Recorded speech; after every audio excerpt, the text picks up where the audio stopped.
So thank you everybody for being here today. My name is Ariela Levy, and I will be presenting the midterm briefing for the Wildlife Conservation and Anti-Trafficking Act of 2019, HR 864. Before I begin, I'd like to thank my team and our advisor, Professor Hill, for their support during this process. So the point of this briefing will be to present our analysis for how to most effectively implement HR 864. I will first briefly summarize what the bill mandates, and then review the two implementation options that we considered. Finally, I will elaborate on the option we selected. First, let's define wildlife trafficking. Wildlife trafficking is the illegal gathering, transportation, and distribution of animals and plants. It is valued at $23 billion and costs an estimated $20 to $60 billion annually due to ecosystem service losses. This bill focuses on enforcement of existing anti-trafficking legislation and strengthening of wildlife conservation acts. The bill addresses its objectives through four main components: a whistleblower program, an international wildlife conservation program, expansion to U.S. Fish and Wildlife Officers Abroad, and amendments to existing conservation acts. This bill has several requirements for our implementation, all of which our program design addresses. Firstly, and most importantly, it will come at no additional cost to taxpayers. All of the activities from the bill will be funded through trafficking fines. Secondly, the bill will only target illegal wildlife trafficking. It will not impact legal wildlife trade nor trophy hunting. And thirdly, the global nature of the bill poses various challenges regarding international relations. The bill and our program address these concerns. It will be implemented in a decentralized fashion involving the U.S. Fish and Wildlife Service, the Attorney General, and the Secretaries of State, Treasury, Interior, and Commerce. These requirements do impose certain challenges, particularly regarding the funding for the bill, and I hope to address these throughout the presentation. So we considered two separate program design options that address the objectives and the various challenges that the bill presents. Our first approach focuses on enforcing anti-trafficking through international monitoring, regional capacitation, and legislative measures. The second approach focuses on promoting wildlife conservation through similar tactics, but each with a more central focus on conservation. Given the multifaceted nature of wildlife trafficking, we selected a program design that focuses on enforcing anti-trafficking practices. This is the most comprehensive of our design options, as it addresses illegal trafficking practices directly and consequently mitigates biodiversity loss and zoonotic disease spread associated with wildlife trafficking. We will address these requirements of the bill with three pieces of legislation that are stated in the gray boxes. First, let's take a look at the U.S. Fish and Wildlife Officers Abroad program. After compiling data from the Department of the Interior, we identified 51 countries where the U.S. Fish and Wildlife Service has had or currently has a presence. These are shown in the countries in blue. As our program stands, officers are stationed in U.S. embassies and work with local governments and NGOs to build grassroots conservation capacity. This allows for streamlined efforts that target the source of the problem. Our program will build on this successful model and expand to countries with high trafficking rates of the major species of concern who have requested U.S. intervention and with whom the U.S. has positive relations. We expect to begin expanding the program to India and Myanmar, which are shown in the countries in green. We are confident this can be successful given previous experiences. For example, in Namibia, law enforcement requested assistance in stemming the illegal rhino and elephant trade in the north. A U.S. Fish and Wildlife officer with 20 years of anti-trafficking experience was dispatched as part of the U.S. Embassy. The officer primarily shared his experiences dealing with similar problems in other countries and trained Namibian police officers to help improve their conservation efforts and provide investigative and enforcement assistance with criminal investigations. As this case study demonstrates, there are already frameworks in place that we can build off of for our own program. Next, I will discuss the expansion of the Whistleblower Program. The Whistleblower Program will provide unique and valuable information that is often otherwise inaccessible. It addresses all levels of the trafficking chain, from poaching to transportation to trading. It is the first title of the bill and is essential for acquiring fines, so we consider it a top priority. There is already existing regulatory framework that sets precedent for future whistleblower legislation. These include the False Claims Act, which holds anybody who defrauds the government liable, and the Foreign Corrupt Practices Act, which prohibits US entities from bribing foreign officials.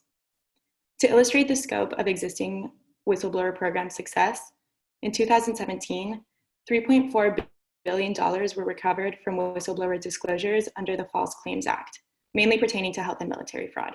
As the bill focuses on enforcing crimes that are already illegal, our program design will build upon these existing provisions for whistleblowers. Finally, our program design calls for general legislative amendments to expand current established programs. It increases penalties for wildlife trafficking, amends existing conservation laws, and establishes trafficking violations as predicate offenses. For example, the Marine Turtle Conservation Act is expanded to include tortoises, and fines for trafficking turtles will increase from $80,000 to $150,000. These changes primarily rely on strengthening of current programs and thus do not involve significant administrative burden. While our program design addresses the bill's two objectives of wildlife trafficking and conservation, it does pose some challenges. It requires positive diplomatic relations with countries. These countries must first agree to each respective program component. These issues of international sovereignty are of primary concern, as it's not really clear to what degree the US can engage in a trafficking event when it is not directly involved. Additionally, the program will require significant coordination with NGOs and local authorities, as well as identifying and training US Fish and Wildlife officers. Finally, the biggest challenge is that the scale up and expansion relies on how much money is actually acquired from fines. Given these limitations, we will first enact a pilot program to troubleshoot the design and streamline efforts. Pilot programs will be implemented in countries where there is appetite and capacity, and as funding increases, these can be expanded. Despite these challenges, the program design does have various strengths.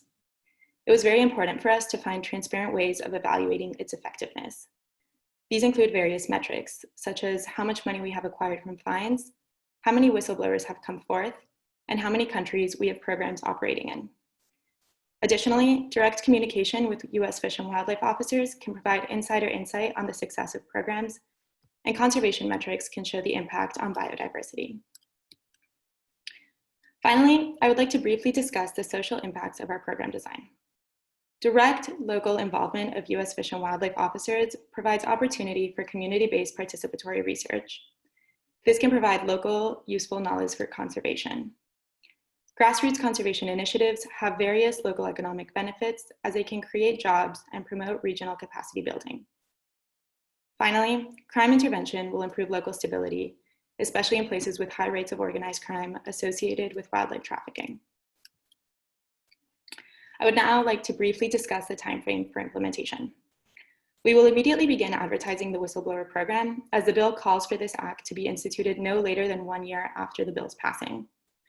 We will also institute the amendments to the acts as soon as the bill passes, as both of these components will be essential for acquiring funds for other programs. Given the current pandemic, the US Fish and Wildlife Service Officers Abroad is on pause, but this will focus on a country first to pilot and troubleshoot the program. And then once we acquire sufficient money from fines and penalties, we will work towards strengthening the international conservation program and expanding our program design to other countries. In conclusion, there are widespread benefits of our program design. These primarily include targeting the wildlife trafficking program at the source, having a positive impact on transnational crime, and building local capacity to address conservation issues. Additionally, the program design will indirectly result in mitigation of biodiversity loss and prevention of zoonotic disease spread associated with wildlife trafficking. While there are initially high administrative costs, we expect these to decrease over time. With that, I would like to conclude this presentation and thank you all for listening. I'm now open to take any questions. Very nice briefing and wonderful photos. Are there any questions? Looks like we have a question from Rachel. Okay, Rachel. Hi, Ariela. Great presentation. Thank you. I was wondering if you had a time estimate of how long the pilot program will be, and then how long that will take to get to the next steps of expanding the program. Yeah, we estimate a pilot program would ideally be maybe a year or so. We would also base it on how it's worked in other countries and how long it's taken to evaluate the success of previous programs. But it really depends on how much money we acquire from fines before we can expand. Okay, other questions? Karen has a question. Okay, go ahead. Hi, Ariela. That was a great presentation. I had a quick question about coordination. I'm just wondering how likely you think it is that the level of coordination needed for this to be a success is possible considering today's political climate. I know you mentioned positive diplomatic relations, so I'm just wondering your thoughts about that. Yeah, that's definitely one of the big challenges considering it works with both international governments and NGOs that may be either internationally based or US centric. I think the coordination aspect, again, really depends on the previous relationship between the US and that country. And I would also just add that a lot of the NGOs maybe will have already established some sort of diplomatic ties that the US program can work off of. Okay. Dr. Palmer has a question. Okay, go ahead. Hi, Ariela. Really nice job on the presentation. I was interested with the U.S. Fish and Wildlife Service officers abroad. You talked about adding some new countries, but would your program also consider increasing the involvement of officers in existing countries, which is to say expanding programs that already exist? Yeah, definitely. So the map that I showed earlier was stationed whether they had been there previously or were there right now, but wasn't comprehensive everybody there right now. So I think it would require a certain evaluation of what countries it would be worth reinstituting the programs in rather than expanding and sort of doing a comprehensive overview of where the highest trafficking currently is. Okay, very nice briefing.